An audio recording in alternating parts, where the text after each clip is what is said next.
प्रिय छात्रों, अभी हाल ही में बिहार सरकार ने एक महत्वपूर्ण फैसला लिया। इस फैसले के मुताबिक बिहार में खेलों को बढ़ावा देने की योजना है और अगर इस योजना के प्रावधान को देखें तो लगता है कि बहुत कुछ इससे संभव है। इस योजना का जो प्रावधान है उसके मुताबिक बिहार में खेलों को बढ़ावा देने के उद्देश्य से एक 9 सदस्यीय समिति बनी है और इस समिति के अध्यक्ष खेल प्राधिकरण बिहार के महानिदेशक होंगे और यह समिति जो है राष्ट्रीय और अंतर्राष्ट्रीय स्तर पर जो खेल प्रतियोगिता का आयोजन होता है उसमें भाग लेने वाले जो बिहार के खिलाड़ी होंगे और उनकी जो महत्वपूर्ण सफलता और उपलब्धि होगी उस आधार पर उन खिलाड़ियों को और विभिन्न महत्वपूर्ण खेल के जो कोच होते हैं उन्हें सम्मानित और पुरस्कृत करने की योजना बनाई गई है। अब है कि इस योजना के अंतर्गत क्या कुछ हो सकता है, तो इस योजना के अंतर्गत जो है पहला जो प्रावधान है कि अंतर्राष्ट्रीय स्तर पर जो सर्वाधिक महत्वपूर्ण खेल प्रतियोगिता ओलंपिक प्रतियोगिता है, तो ओलंपिक की अगर बात करें तो ओलंपिक खेलों में व्यक्तिगत स्तर पर जो खिलाड़ी गोल्ड मेडल हासिल करेंगे उन्हें 2 करोड़ की राशि से सम्मानित किया जाएगा और जो सिल्वर पदक प्राप्त करने वाले खिलाड़ी होंगे उन्हें 1.5 करोड़ का रुपया पुरस्कार के रूप में मिलेगा और जो कांस्य पदक मतलब जो ब्रोंज पदक हासिल करेंगे उन्हें 1 करोड़ रुपये की इनाम की राशि मिलेगी। इसी तरह से अगर एशियन गेम्स की बात करें तो एशियन गेम्स में जो प्रावधान रखा गया है वो है कि जो खिलाड़ी एशियन गेम्स में गोल्ड मेडल प्राप्त करेंगे 1 करोड़ रुपये की राशि का पुरस्कार दिया जाएगा और जो सिल्वर प्राप्त करेंगे उन्हें 1 करोड़ की राशि इनाम में दी जाएगी और इसी तरह से जो ब्रोंज पदक प्राप्त करेंगे कांस्य पदक प्राप्त करेंगे उन्हें 75 लाख रुपए का इनाम दिया जाएगा। इसी तरह से अन्य जो आधिकारिक एशियन चैंपियनशिप गेम होता है उस चैंपियनशिप गेम में जो खिलाड़ी गोल्ड मेडल प्राप्त करेंगे उन्हें 75 लाख रुपए का इनाम दिया जाएगा, जो सिल्वर प्राप्त करेंगे उन्हें 50 लाख का इनाम मिलेगा और जो कांस्य पदक प्राप्त करेंगे उन्हें 30 लाख रुपए का इनाम दिया जाएगा। तो इस तरह से व्यक्तिगत स्तर पर राष्ट्रीय और अंतर्राष्ट्रीय खेलों में जो महत्वपूर्ण उपलब्धियां हासिल करने वाले खिलाड़ी होंगे उन्हें जो है सम्मानित और पुरस्कृत किया जाएगा। अब सवाल उठता है कि यह पुरस्कार कब दिया जाएगा, तो यह पुरस्कार प्रतिवर्ष जो राष्ट्रीय खेल दिवस 29 अगस्त को मनाया जाता है हमारे देश में, उसी दिन जो है ऐसे महत्वपूर्ण खिलाड़ियों को इन सम्मानों से सम्मानित किया जाएगा।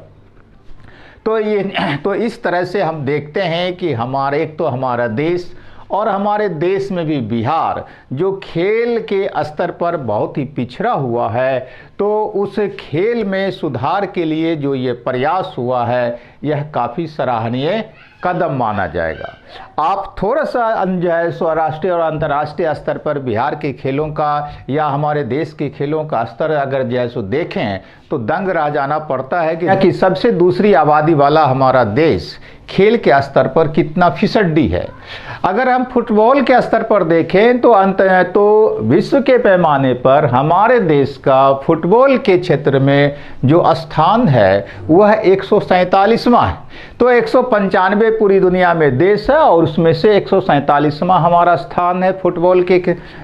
मामले में। उसी तरह से हॉकी का अगर खेल देखें तो एक समय था जब हॉकी के खेल में हमारा देश दुनिया का सर्वोपरि देश हुआ करता था। हम गोल्ड मेडल जीता करते थे ओलंपिक खेलों में, लेकिन आज हमारा स्थान पूरी दुनिया में 9वां है। तो ये जो स्तर इतना खराब दिखाई पड़ता है, तो इसी स्तर को सुधारने के लिए बिहार सरकार का यह एक महत्वपूर्ण कदम सामने आया है। लेकिन क्या इन कदमों से खेल का स्तर हमारे राज्य में क्या पूरी तरह सुधर सकता है, तो जवाब आता है नहीं। क्योंकि एकमात्र इसी प्रयास से खेलों का स्तर नहीं सुधर सकता है, इसके लिए कुछ अन्य प्रयास करने होंगे। तो अगर अन्य प्रयास करने की बात हो तो उसके लिए क्या करना चाहिए? तो सबसे पहला जो प्रयास होना चाहिए वो ये है कि खेलों से राजनीति को दूर करना चाहिए। हम लोग क्या देखते हैं कि जो खेल से संबंधित जो विभिन्न बोर्ड होता है, उस बोर्ड में राजनीतिक लोग ही महत्वपूर्ण पदों पर बैठे होते हैं, जिन्हें कि खेल की दुनिया का कोई अच्छा खासा अनुभव नहीं होता है। होना चाहिए था कि विभिन्न खेल बोर्ड जो होता है उसका अध्यक्ष और उस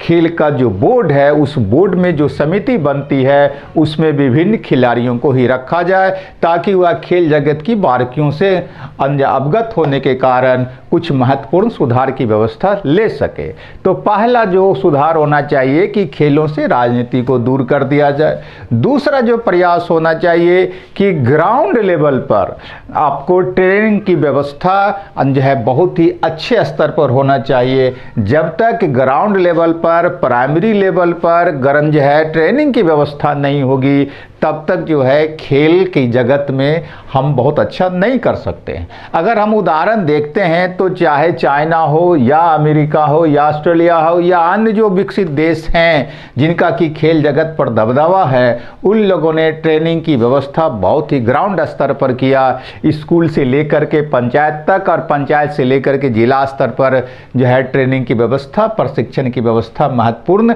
ढंग से की। और इसके लिए आवश्यक है कि खेल में भाग लेने वाले जो है खिलाड़ियों को संतुलित भोजन और स्वस्थकारी भोजन दिया जाए। उसके अलावा ग्राउंड की व्यवस्था किया जाए और साथ साथ में कोच की व्यवस्था किया जाए। और इसके लिए आवश्यक है कि विभिन्न प्राइमरी स्कूलों में खेल शिक्षक की नियुक्ति हो। उसके अलावा जो तीसरा सुझाव हम लोग दे सकते हैं कि आधुनिक तकनीक का उपयोग होना चाहिए खेल जगत में प्रशिक्षण के लिए, क्योंकि अब दुनिया काफ़ी बदल गई है। जब तक मॉडर्न टेक्निक का उपयोग हम अपने खेल के प्रशिक्षण में शामिल नहीं करेंगे, तब तक हमारा खेल के मामले में बहुत अच्छा उपलब्धि नहीं हो सकता है। और आज जो यूरोपीय देश खेलों में सर्वोपरि देश बना हुआ है, वह अपने देश में मॉडर्न टेक्निक का उपयोग प्रशिक्षण के मामले में काफ़ी कुछ करता हुआ नजर आता है।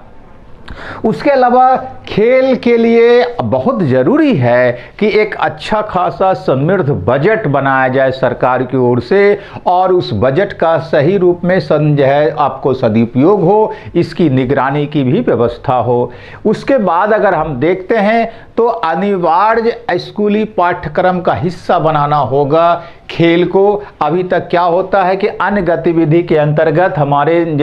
देश में या बिहार में जो है खेल की शिक्षा शामिल की गई है, जबकि आवश्यकता है कि कंपलसरी बना दिया जाए स्कूली पाठ्यक्रम का खेल का विषय। तो ये बहुत ज़रूरी है। उसके बाद जो है यह बहुत ही महत्वपूर्ण है कि खेल को रोज़गार और करियर से जोड़ दिया जाए। हमारे देश में और ख़ास करके बिहार में अगर कुछ भी उपलब्धि मानी जाती है तो वह है कि आपने क्या रोज़गार पाया, क्या करियर पाया। तो बेहतर करियर स्थापित हो सके, बेहतर रोजगार मिल सके खिलाड़ियों को, इसकी व्यवस्था राज्य सरकार को करना होगा। अगर जैसे ही राज्य सरकार व्यवस्था कर देती है कि विभिन्न स्तर पर जो खिलाड़ी भाग लेते हैं उन्हें अगर रोजगार देने की व्यवस्था सरकार कर दे, उनके करियर की बेहतर व्यवस्था की गारंटी राज्य सरकार कर दें, तो हमको लगता है कि बिहार से एक मेधावी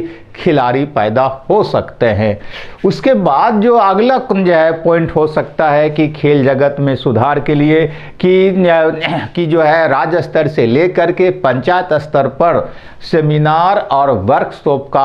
आयोजन किया जाए, और ऐसा करके हम जो है खिलाड़ियों को और जो है आम जनता को खेल के प्रति आकृष्ट कर सकते हैं, उनको प्रोत्साहित कर सकते हैं। और अगर ऐसा करने में सफल हो जाएंगे तो खेल का एक महत्वपूर्ण वातावरण और आकर्षक वातावरण हमारे राज्य में बन सकता है।